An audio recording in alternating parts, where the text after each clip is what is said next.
చదరంగం ఆట భారతదేశంలో ఓ గ్రామాన్ని మద్యపానం గ్యాంబ్లింగ్ నుంచి బయటపడేసిందంటే నమ్ముతారా? ఇక్కడ ప్రతి ఇంటి నుంచి ఓ చెస్ క్రీడాకారుడు ఉన్నారంటే నమ్ముతారా? గ్రామం మొత్తంలో 4500 మంది వ్యక్తులు చదరంగంలో నిపుణులుగా తయారయ్యారంటే నమ్ముతారా? ఇన్ని ప్రశ్నలు ఎందుకు? నేరుగా స్టోరీలోకి వెళ్ళి ఆ డీటెయిల్స్ ఏంటో చూసేద్దాం.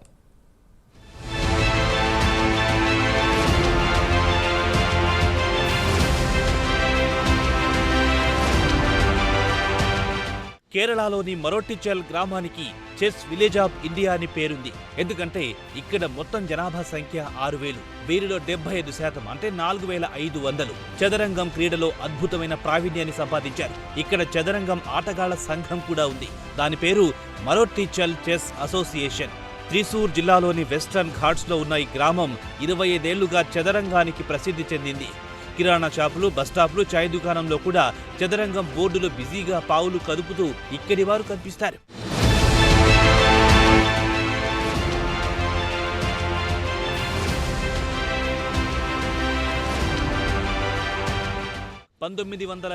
దశకంలో మొదట ఈ గ్రామానికి చెందిన 3 వ్యక్తులు మద్యానికి బానిసయ్యారు. కానీ 1980వ దశకానికి వచ్చేసరికల్లా అక్రమ మద్యం తయారీకి కేర్ ఆఫ్ అడ్రస్ గా మారింది.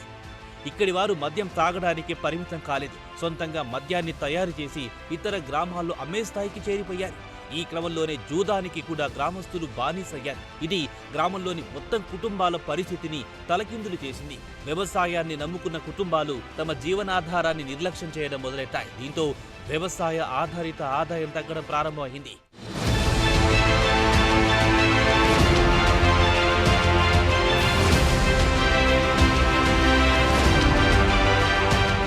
ఆదాయం కోసం గ్యాంబ్లింగ్ వైపు ఇక్కడి ప్రజలు మొగ్గు చూపారు. గ్రామంలో బుకీలు కూడా తయారయ్యారు. మద్యం తయారు చేసి అమ్మడం ప్రారంభమైంది.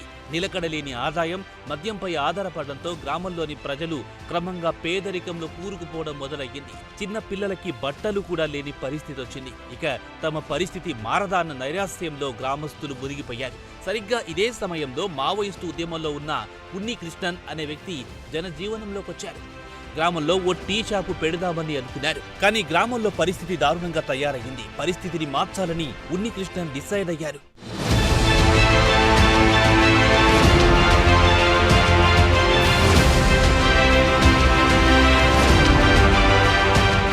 తన స్నేహితులతో ఉన్ని కృష్ణన్ ఓ సమావేశాన్ని ఏర్పాటు చేశారు. లిక్కర్ తయారీదారుల భార్యలతో మాట్లాడారు. ఓ నెట్వర్క్ ను ఏర్పాటు చేశారు.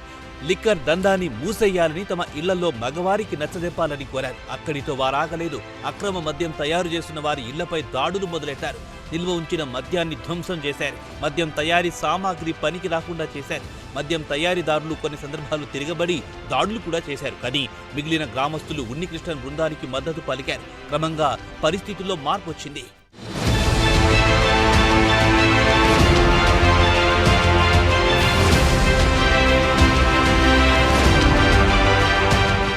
ఇక్కడే మాజీ మావోయిస్టు ఉన్ని కృష్ణన్ గ్రామస్తులని చదరంగం క్రీడ వైపు మళ్లించారు. దీంతో క్రమంగా పరిస్థితుల్లో మార్పు వచ్చింది. ఒకప్పుడు మద్యం తాగడానికి కలిసిన వారు చదరంగం కోసం కలవడం, మాట్లాడడం మొదలయ్యింది. ఇతర గ్రామాలతో కలిసి లోకల్ టోర్నమెంట్ నిర్వహించడం మొదలెట్టారు. గ్రామంలోని పాఠశాల సిలబస్ లో చదరంగాన్ని ఓ పాఠ్యాంశంగా చేర్పించారు. పరిస్థితుల్లో మార్పొచ్చి గ్రామంలో ఎక్కడ చూసినా చెస్ బోర్డులు, ఆటగాళ్లు కనిపించడం సాధారణంగా మారిపోయింది. ఈ క్రమంలోనే మద్యానికి బానిసలైన వారు, జూదానికి అలవాటు పడ్డ వారి సంఖ్య భారీగా తగ్గుతూ వచ్చింది.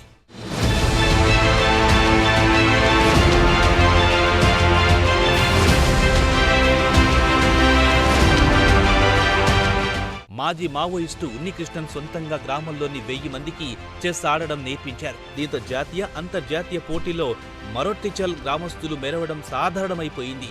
1000 అమెచ్యూర్ చెస్ ప్లేయర్లున్న మరోటిచల్ గ్రామానికి యూనివర్సల్ రికార్డ్ ఫోరం అవార్డు కూడా దక్కింది. చదరంగం ఆటలో టాప్ 600 ఆటగాళ్లలో ఒకటిగా ప్రపంచ చదరంగ సమాఖ్య గుర్తించింది. 15 సంవత్సరాల జయరాజ్ కూడా మరోటిచల్ గ్రామానికి చెందినవాడే.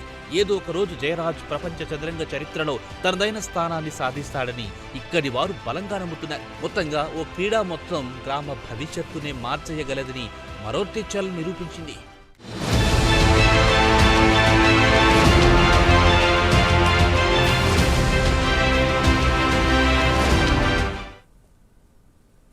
ఛాంపియన్స్ ట్రోఫీ 2025 కోసం క్రికెట్ ఫ్యాన్స్ అంతా ఎంతగానో ఎదురు చూస్తున్నారు. ఈ ట్రోఫీ ఫిబ్రవరి